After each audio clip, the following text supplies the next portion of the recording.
Okay, I'm so glad I started reading the manga for Jujutsu Kaisen because, bro, season 4 is going to be amazing. Hakari's about to pull out his domain expansion already. It's called Idle Death Gamble. I know it's going to be amazing. The start of this chapter, got Charles pulling out his weapon. It happens to look similar to like a manga pin because he's a manga artist. Him and Hikaru, they both leap on top of the Ferris wheel. Hikaru still has his hand in his pockets. He's looking very nonchalant. As Charles proceeds to talk about he wanted to become an astronaut, but it didn't seem that it was meant to be. He talks about, instead, I'm going to think about traveling in space in my head. Hikaru is wondering if he was quoting something, but he was quoting one of his favorite artists who he really admired. And then he talks about how manga artists travel places in their head because the reality isn't satisfying. But now that Jujutsu has taken over his head, that's his reality. He's lost his motivation as a reader and a creator. He asks Hikaru what does he call that, but he says despair with such a serious look. He proceeds to try to attack Hikaru with his pen. He was able to wipe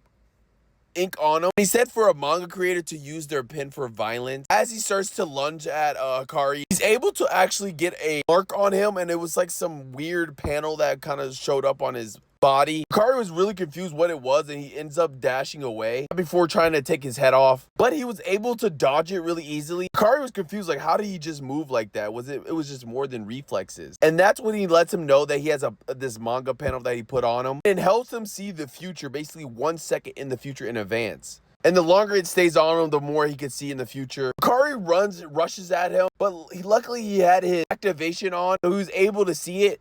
But he said if he didn't have it on, he would have been a goner because of how fast Hikaru was moving. Able to even get a hit on him. And this is when Hikaru actually started believing that he could see in the future. But he was like, if that's all you got, somehow Hikaru disappears, appears right behind him and attacks him. And he says you have to look to see, right? Then attacks him from behind his blind spot. Just kept pressing hard. Charles was like, why does this cursed energy feel like sandpaper?